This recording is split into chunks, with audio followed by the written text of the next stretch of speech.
Hello बच्चों, नमस्कार। Motion मंच पर आपका स्वागत है।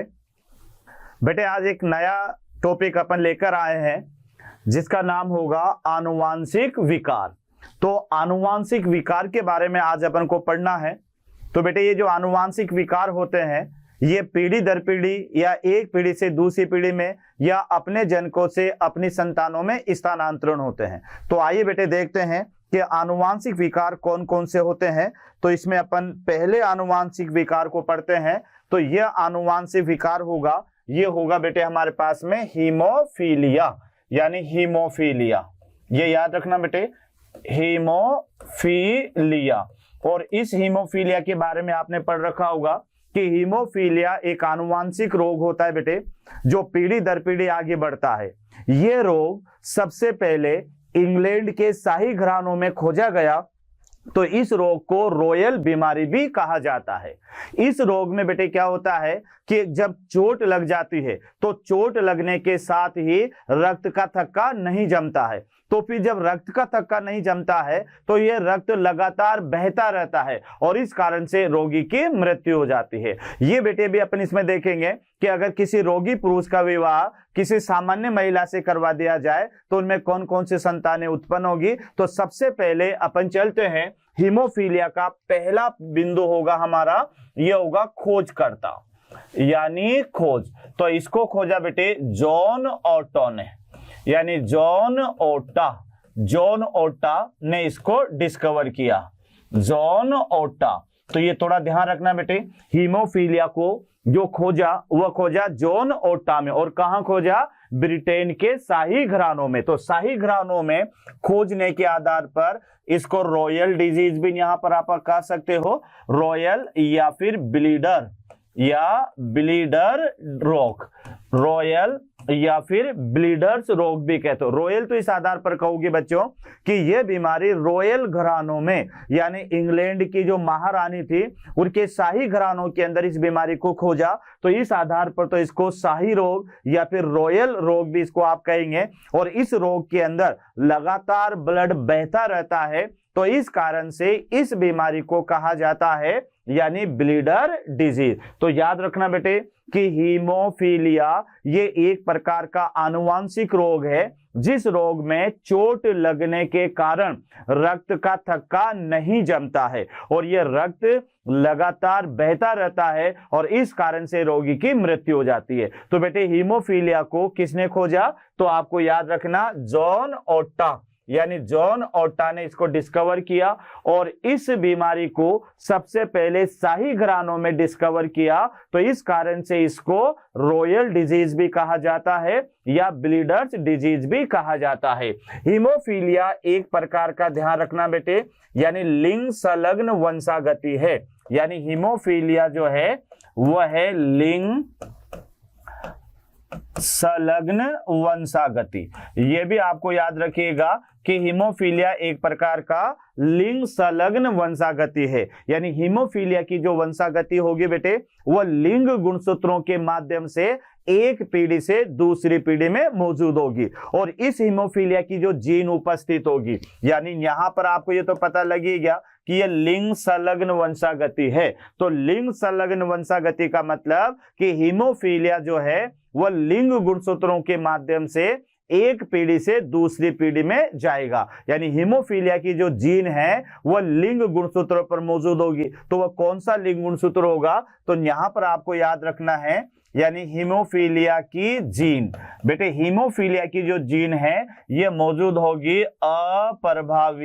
अप्रभावी एक्स गुणसूत्र पर। तो यह आपको याद रखना है, अप्रभावी एक्स गुणसूत्र पर। यानी हीमोफीलिया की जो जीन है यह अप्रभावी एक्स गुणसूत्र पर मौजूद होगी। और इस अप्रभावी एक्स गुणसूत्र पर मौजूद होने के कारण तो बेटे इसमें क्या होगा कि यहां पर जो नर होंगे, नर हमेशा इस रोग में नर हमेशा कैसा होगा? यानी रोगी होगा। तथा जो मादा होगी इसमें, तथा मादा हमेशा कैसी होगी?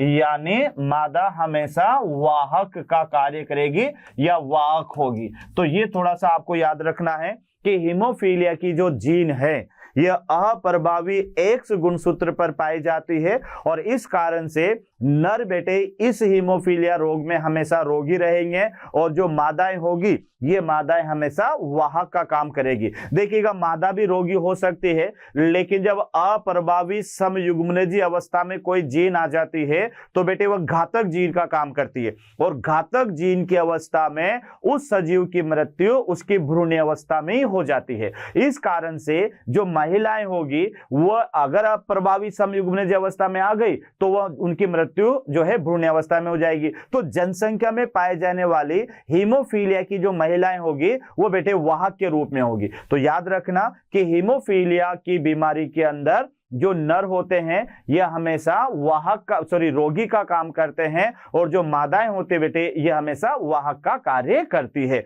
तो यहां आप देखिएगा अब इसमें होता क्या है कि जो हीमोफीलिया होता है बेटे, हीमोफीलिया में रक्त का थक्का नहीं जमता, यानी ये इसमें सबसे मेन कारण है, रक्त का थक्का नहीं जमता है, नहीं जमता है। तो ये थोड़ा सा याद रखो कि हीमोफीलिया एक ऐसा रोग है जिसमें रक्त का थक्का नहीं जमता है। अब इसका कारण भी आपको याद रखना है कि हीमोफीलिया की जो बीमारी है इसमें रक्त का थक्का नहीं जमता है और अधिक रक्तस्राव के कारण उस जंतु की मृत्यु हो जाती है। अब रक्त का थक्का क्यों नहीं जमता, तो बेटे आपको यहां पर 8वें बिंदु पर आपको याद रखना है कि रक्त का थक्का जमाने वाली, इसमें क्या होगा, रक्त का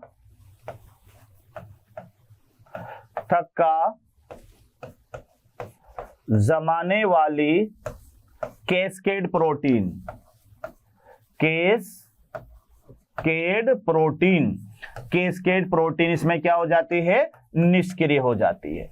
कैस्केड प्रोटीन इसमें निष्क्रिय हो जाती है। तो ये थोड़ा सा याद रखना कि बेटे हीमोफीलिया के अंदर क्या हुआ कि रक्त का थक्का नहीं जमा। आपको पता है कि हीमोफीलिया में रक्त का थक्का नहीं जमता है और अधिक रक्तस्राव के कारण यहां पर व्यक्ति की मृत्यु हो जाती है। तो बेटे रक्त का थक्का क्यों नहीं जमता, क्योंकि हमारे अंदर रक्त का थक्का जमाने वाली एक प्रोटीन होती है, उस प्रोटीन को कैस्केड प्रोटीन कहते हैं और ये जो कैस्केड प्रोटीन होती है ये हीमोफीलिया रोग के अंदर निष्क्रिय हो जाती है और इसके निष्क्रिय हो जाने के कारण बेटे रक्त का थक्का नहीं जमता है और रक्त का थक्का नहीं जमने के कारण ये जो ब्लड होता है वो लगातार एक पीढ़ी से लगातार जो है बेटे बहता रहता है और बहते रहने के कारण जब ब्लड की कमी आती है तो व्यक्ति की मृत्यु हो जाती है। तो क्या क्या याद करना है आपको हीमोफीलिया में, यानी बेटे अपन आनुवांशिक विकार पढ़ रहे हैं। तो आनुवांशिक विकारों में पहला विकार आपके सामने आया है और यह विकार है हीमोफीलिया।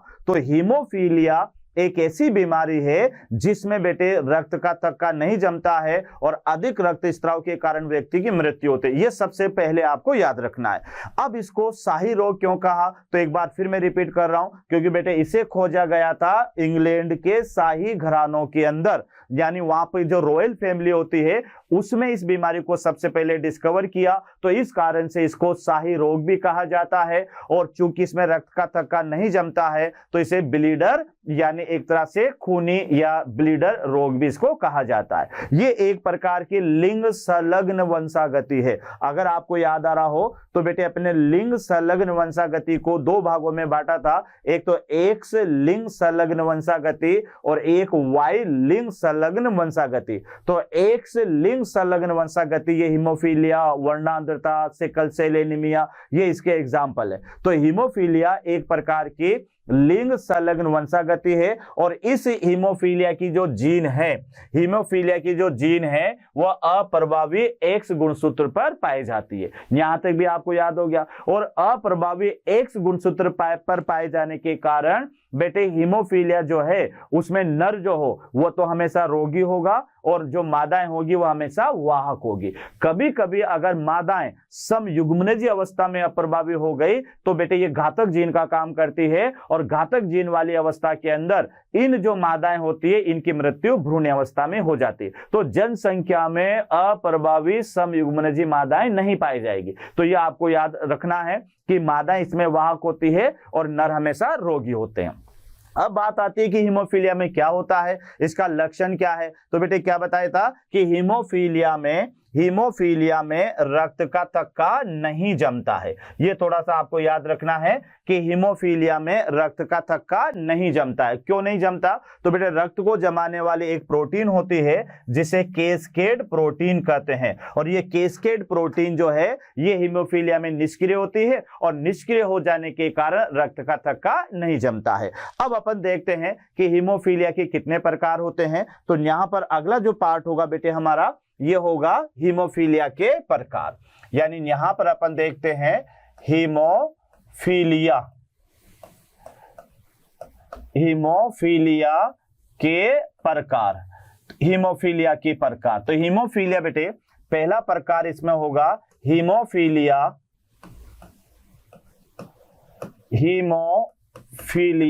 ए, और ये जो हीमोफीलिया है ये रक्त स्कंदन कारक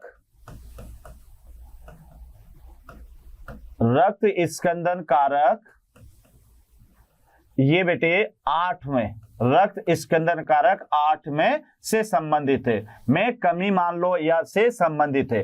रक्त स्कंदन कारक 8 में कमी, ये आपको याद रखना है। दूसरा यहां पर आपको ये याद रखिएगा बेटे कि इसमें है हीमोफीलिया बी, और हीमोफीलिया है रक्त स्कंदन कारक नंबर 9 की कमी से होगा। और यहाँ पर तीसरा जो होगा बेटे ये तीसरा होगा हीमोफीलिया सी, और ये जो हीमोफीलिया सी है रक्त स्कंदन कारक 11 की कमी से होगा। तो यहाँ आप देख ले कि बेटे हीमोफीलिया के 3 प्रकार होते हैं, हीमोफीलिया ए, हीमोफीलिया बी और हीमोफीलिया सी।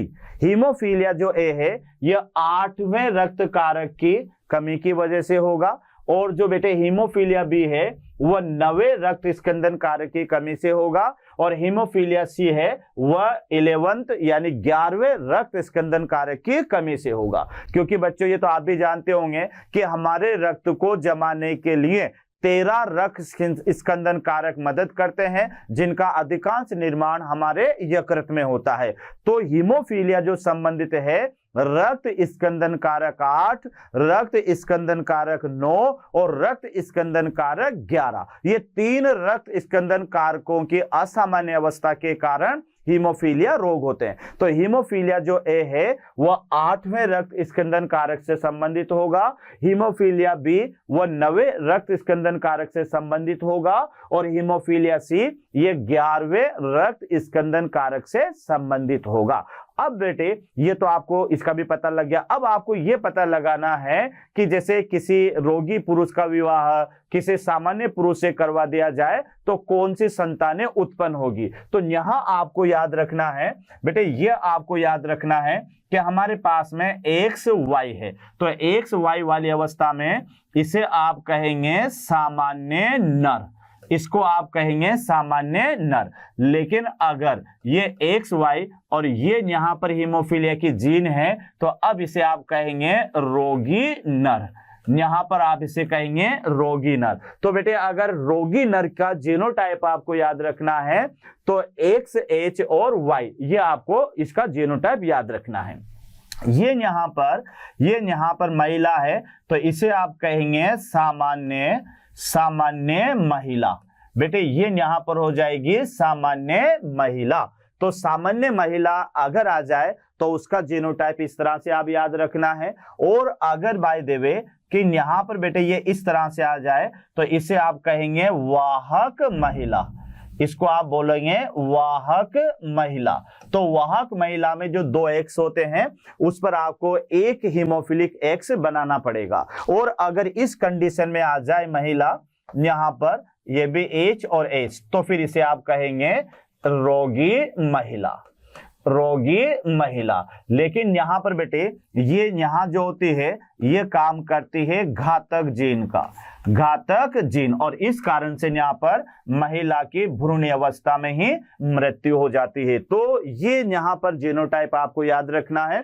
अगर सामान्य नर के बारे में आ जाए तो याद रखोगे XY के रूप में याद करना है, रोगी नर के बारे में आ जाए तो XX और Y के रूप में याद करना है, सामान्य महिला आ जाए तो बेटे XX उसका जीनोटाइप होगा, वाहक महिला आ जाए तो XH और X ये इसका जीनोटाइप होगा, और अगर रोगी महिला आ जाए तो HH ये इसका जीनोटाइप होगा। अब बच्चों आप बताओ किसका विवाह किसके साथ करवाएं। तो आइएगा यहाँ अपने क्वेश्चन लेते हैं। बेटे एक क्वेश्चन है हमारे पास में कि किसी रोगी पुरुष का विवाह, यहाँ आप देखते हैं रोगी पुरुष का विवाह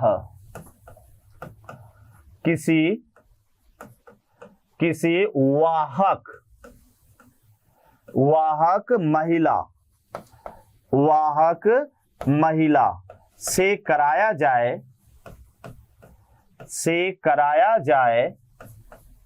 तो उत्पन्न संतानों का व्यवस्था बताइए। कराया जाए तो उत्पन्न संतानों के बारे में बताइए, ये क्वेश्चन है बेटे हमारे पास में। यानी एक बार और अच्छी तरह से देख ले कि रोगी पुरुष का विवाह किसी वाहक, तो एक तो आपको क्या ध्यान रखना है, रोगी पुरुष का विवाह किसी वाहक महिला से कराया जाए तो उत्पन्न संतानों के बारे में बताइए। तो बेटे यहां पर आप देखो कि इधर यहां पर अपन क्या लें, सबसे पहले तो अपन यहां पर क्या होगा, रोगी नर जिसका जीनोटाइप XH और Y होगा।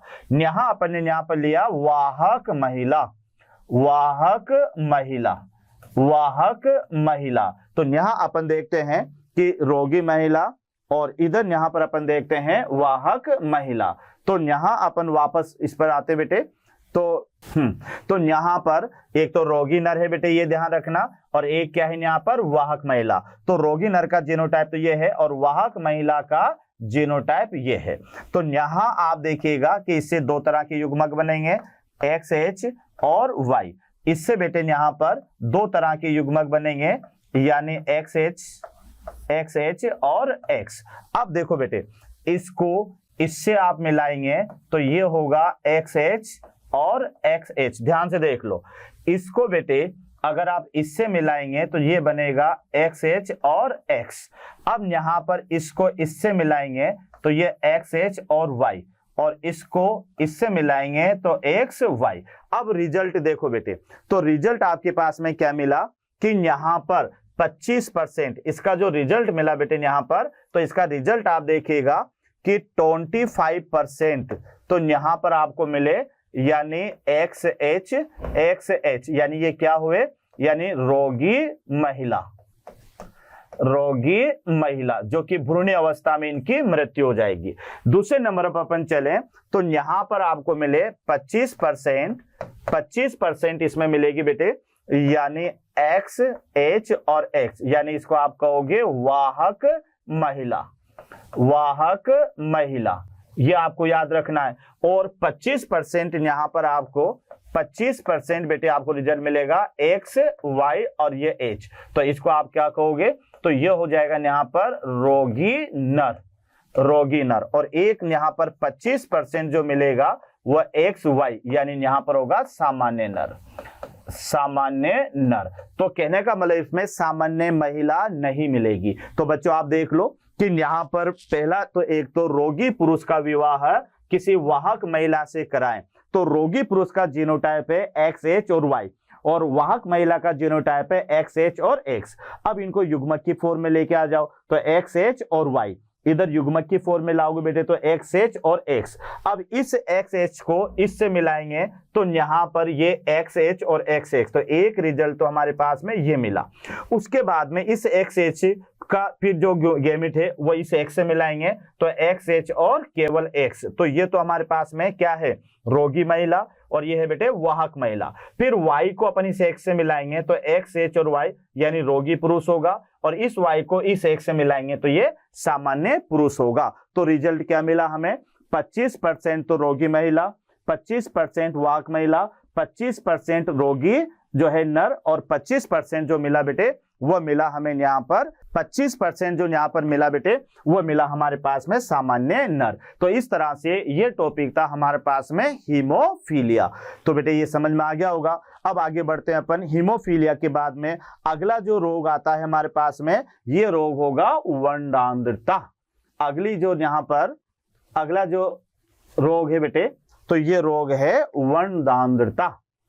अगली जो बीमारी है नंबर 2, जिसको आप कह सकते हो कलर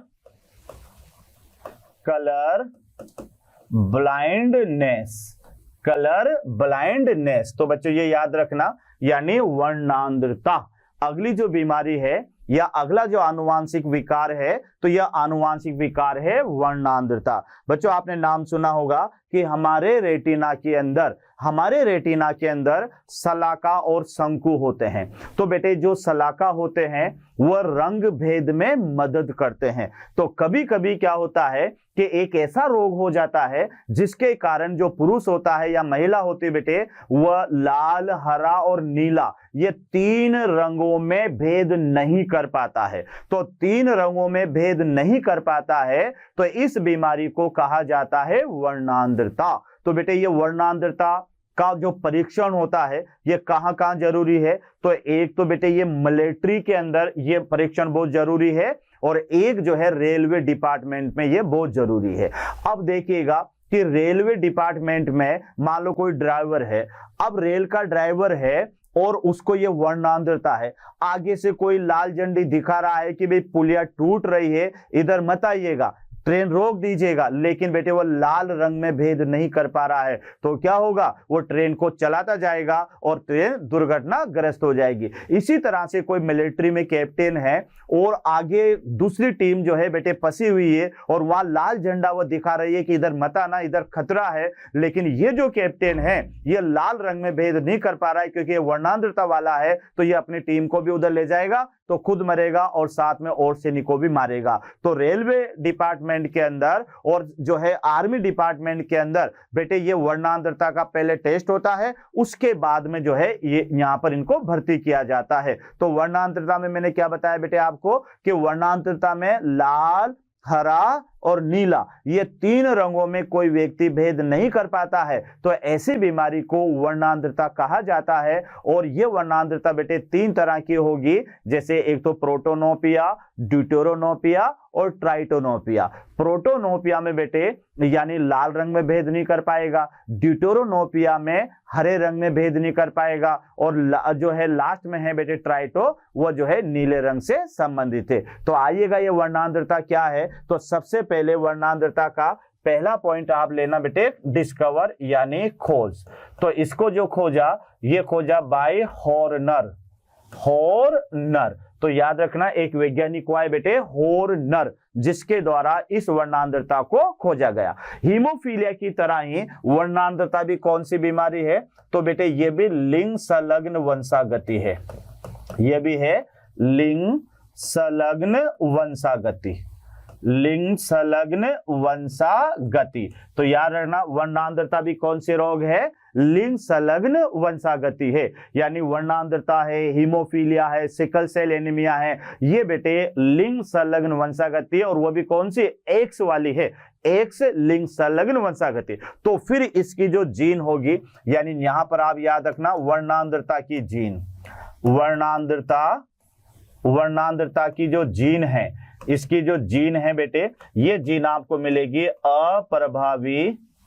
अप्रभावी एक्स गुणसूत्र पर। तो ये हीमोफीलिया की तरह आपको याद रखना है कि वर्णांधता की जो जीन है, ये जीन आपको कहां मिलेगी, वही अप्रभावी एक्स गुणसूत्र पर। और जब जीन अप्रभावी एक्स गुणसूत्र पर होती है, तो बेटे इसमें फिर आपको याद रखना है कि इसमें जो पुरुष होंगे, पुरुष क्या होंगे, पुरुष तो हमेशा रोगी होंगे, और यहाँ पर जो महिला होगी बेटे यहाँ पर, यानी पुरुष तो हमेशा रोगी होंगे, और जो महिला होगी ये महिला हमेशा क्या होगी, यानी वाहक होगी। तो देखें रोगी और महिला जो होगी बेटे यहाँ पर महिला, तो ये महिला क्या होगी, वाहक। तो एक बार और ध्यान से देख ले कि हीमोफीलिया की तरह ही वर्णांधता के अंदर पुरुष हमेशा क्या होंगे, रोगी होंगे, और नर हमेशा क्या होंगे, मतलब पुरुष तो हमेशा क्या होंगे बेटे, रोगी, और महिला हमेशा क्या होगी, वाहक होगी। कारण क्या याद हुआ, क्योंकि वर्णांतरता की जो जीन है, ये जीन भी आपको कहां मिलेगी,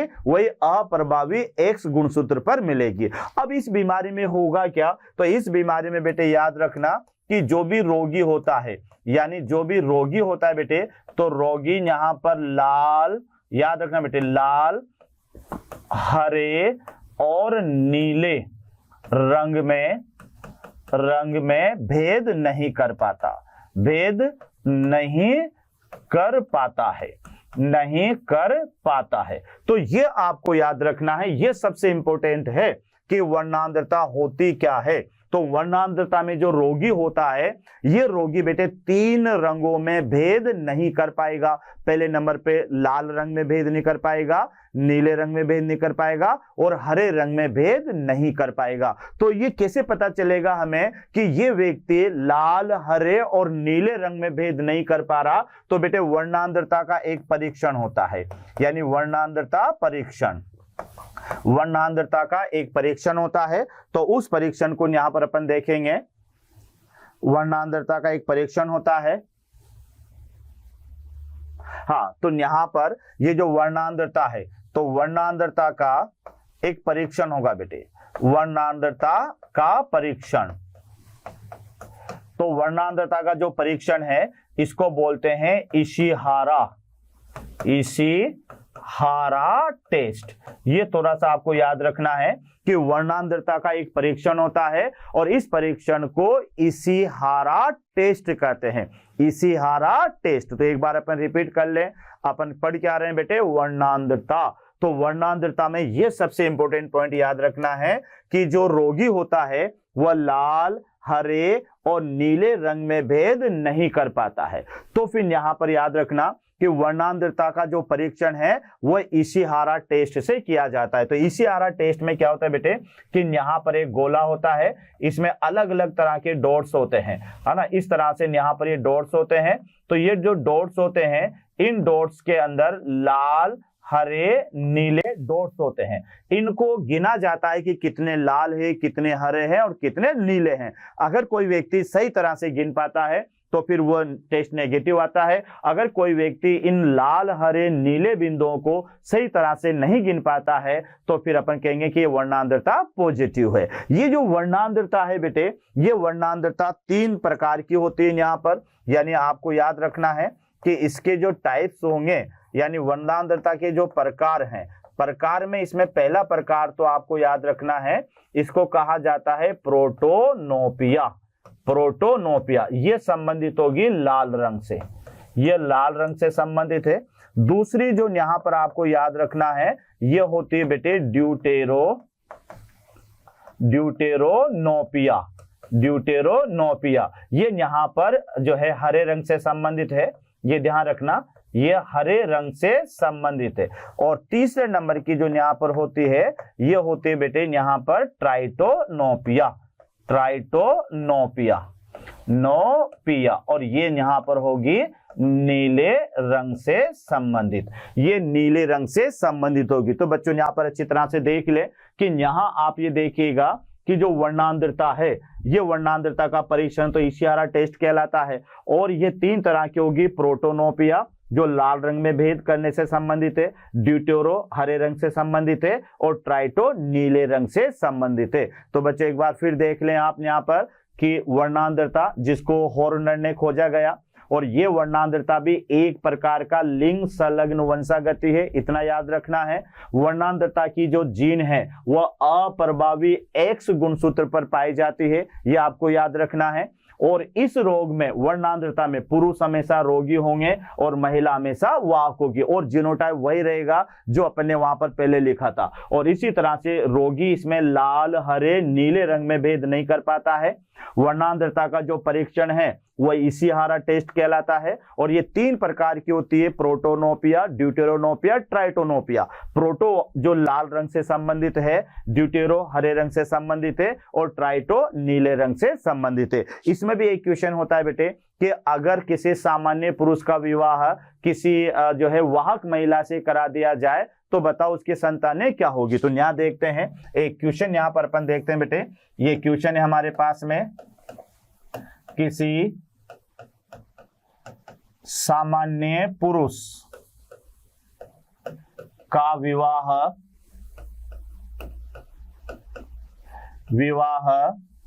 किसी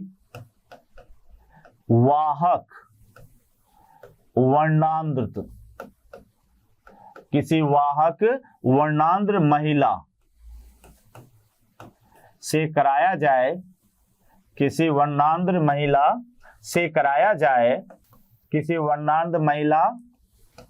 से